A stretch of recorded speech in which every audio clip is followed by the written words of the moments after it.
TOD for Tampa Bay, the opportunities and potentials for transit-oriented development in the Tampa Bay region. Welcome. My name is James Moore, and I'm joined here today by Steve Shoecraft. Steve and I both live in Tampa, where we are part of the community planning staff for HDR, a global architecture, engineering, and consulting company. We're also members of the Transportation Committee for the Tampa Bay District Council of the Urban Land Institute. ULI is a nonpartisan, non-political group that provides leadership around the world in the responsible use of land and in creating and sustaining successful and vibrant communities. Locally, ULI Tampa Bay has about 250 members and serves a 7-county region, sharing best practices and lessons learned through programs, advisory panels, and other activities. Hi, this is Steve Shoecraft. Transit's definitely a hot topic in the Tampa Bay region. As commutes have become longer and congestion has gotten worse, we've come to realize that wider roads and more asphalt alone won't solve our transportation problems. Regional leaders are looking carefully at the role transit can play in helping us become a better connected, more competitive, and livable community. The region's long-range transportation plans call for improvements to regional road network as well as investments in an integrated network of rail and bus transit. Plans call for an integrated transit system linking major employment and population centers, key educational and cultural destinations, and activity centers throughout the region. Recently adopted plans call for 116 miles of rail and bus rapid transit, 226 miles of express bus services, and 170 miles of special lanes and highways and along roadways for buses, for carpool vehicles, and for toll-paying vehicles. Included in the plans are a full range of transit services, from high-speed rail and light rail transit to bus rapid transit, enhanced bus and streetcar service, and flex bus and on-call bus service.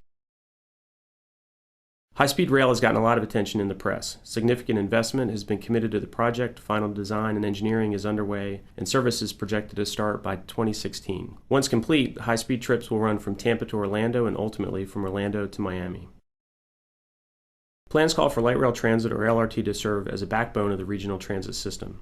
Modeled on successful systems in Charlotte, Dallas, Houston, and Phoenix, light rail in the Tampa Bay region will provide a high-capacity service connecting employment centers, downtowns, universities, and the airport. There are great success stories to be learned from other communities, and that's part of what's shaping decisions about what should happen in the Tampa Bay region. Bus Rapid Transit, or BRT for short, will also play an important role in an integrated transit network. BRT systems are in the planning stages for Hillsborough, Pasco, Pinellas, and Sarasota counties. These systems, running mostly along key arterials, will provide new express service with high-quality passenger amenities. Other forms of transit are also in place and planned for expansion. New circulator systems like Tampa's streetcar are in the planning stages, and plans for significant expansion of on-demand flex bus service to connect destinations and serve as a feeder system to support BRT and LRT are also in the works. So one of the first questions we're looking to answer is about the ways enhanced transit can benefit the region. How can transit improve our quality of life and economy? How's transit helped other communities reach their goals? In really fundamental ways, transit helps expand our travel options and offers us a wider range of choices about where we live and work and how we get around. Of course, we'll always try to squeeze additional capacity out of our road network, but we also need to explore other options. As we think about how transit can influence our economy and support more sustainable forms and patterns of development, we've looked to other communities to learn lessons on how it's worked elsewhere. In similar communities, enhanced transit services attracted private investment, increased property values, and generated local tax revenue. Such benefits could be important to us as we think about how we move beyond the downturn and position the region for the future.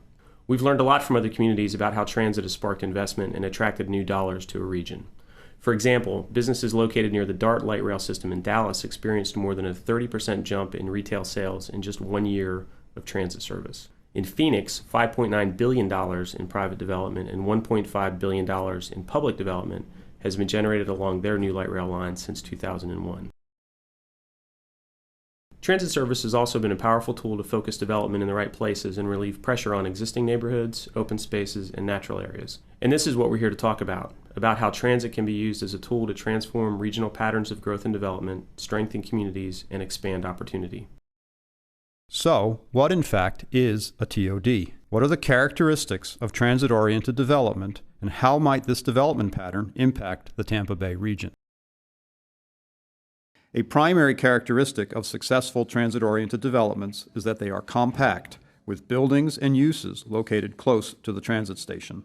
We typically speak of a TOD in terms of a quarter-mile radius or a half-mile radius, A quarter-mile radius equates to a 5-minute walk from the station, and a half-mile radius is equal to a 10-minute walk. A quarter-mile radius describes about 120 acres of land. A half-mile radius describes about 500 acres. These are not large areas, but all the variety, intensity, and density of a successful and vibrant transit-oriented neighborhood can and will fit within them. And if you live within that half-mile radius, the odds are very, very good that you will, in fact, use the transit system that helps make the TOD viable. Transit-oriented developments are compact, but they are also diverse. They require a balanced mix of uses, typically including jobs, housing, shops, and restaurants. All the things you need to live, work, and play in a single, coherent setting without necessarily having to use an automobile. TODs must be designed to enhance multiple means of mobility, including not only transit, but equally importantly, biking and walking.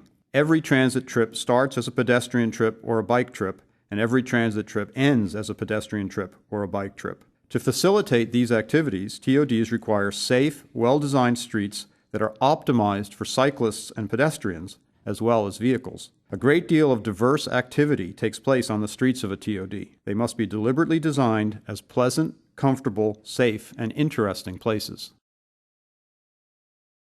In this vein, every element of a TOD needs to be designed for human activity. When you're looking at a building from a car going 60 miles per hour, you miss a lot of detail. When you're walking past a building at 3 or 4 miles per hour, every aspect of the design becomes critical. Because the tempo of a transit-oriented development relates to pedestrians and bicyclists more than to cars, human scale is critical, and the design of buildings and the design of public spaces becomes very, very important in order to reinforce a coherent, attractive community character and identity. There's no one-size-fits-all approach to designing a TOD. TODs are designed to fit different places and can take many different forms, from neighborhood-scale TODs to new mixed-use centers and transit-oriented reinvestment in existing downtowns.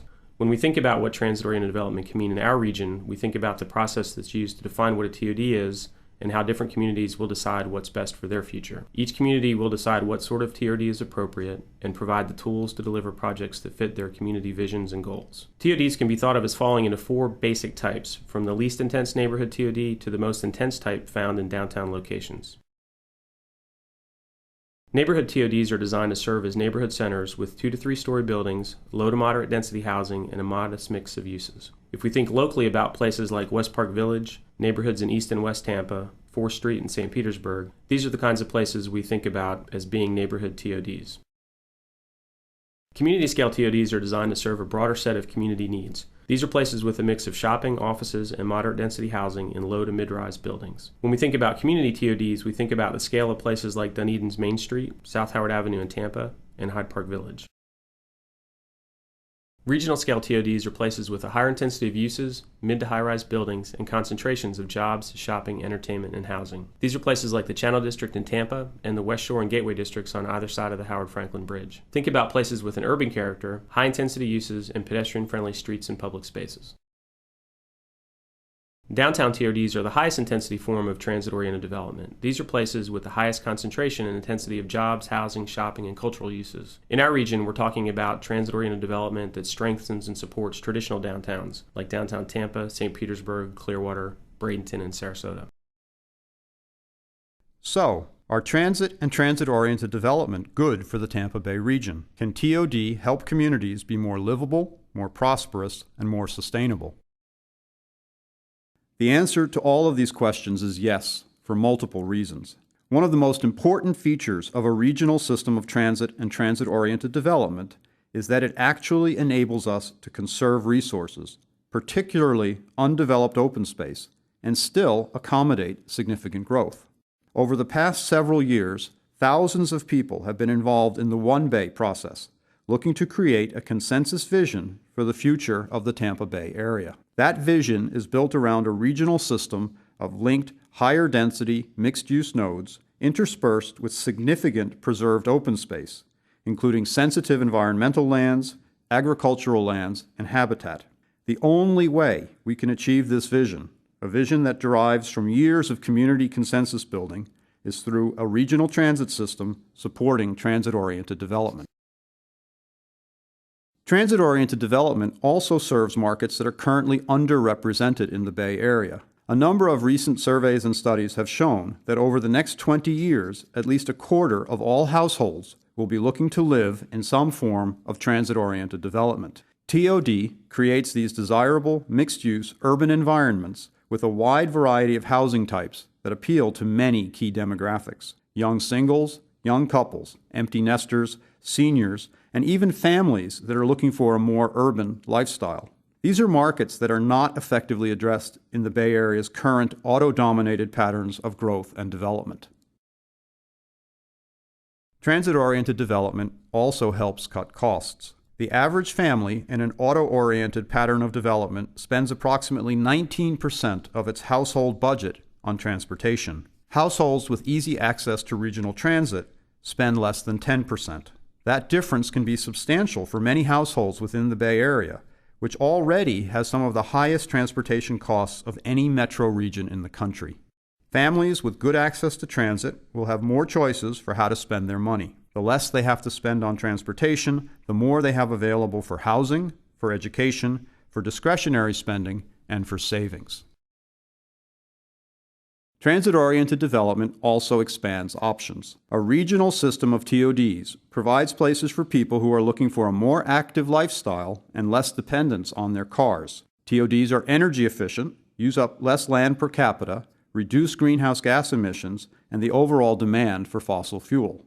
Studies indicate that people who live in transit-oriented developments drive less, walk more, are more active, weigh less, and are healthier than similar people living in auto-dominated forms of development.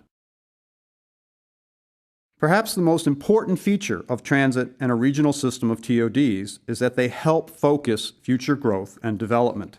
As is notable in the example of Arlington, Virginia, almost half of the county's assessed land value is concentrated on 11% of the land area, most of which is adjacent to the stations that are part of the regional transit system. A regional system of TODs makes it very clear where development will go in the future and what types of development will go in which locations. Such a system creates an organized pattern for development and growth, understandable by investors, developers, employers, future residents, and the community as a whole.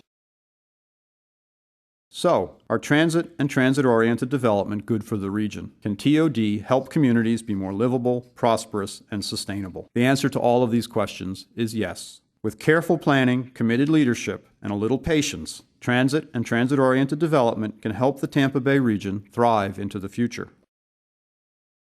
TODs help communities conserve resources, they serve new markets, and they help residents control costs. TODs expand options for current and future residents and businesses, and a regional system of transit and transit-oriented development helps focus future growth to be more efficient and sustainable. In summary, transit and transit-oriented development are essential to the long-term prosperity and success of the Tampa Bay region. Thank you for listening to this presentation. I'm James Moore, joined here by Steve Shoecraft. We'd like to thank all the members of the ULI Tampa Bay District Council, in particular the members of the Transportation Committee who helped put this presentation together. For more information on transit and transit-oriented development, please go to the ULI website, www.uli.org.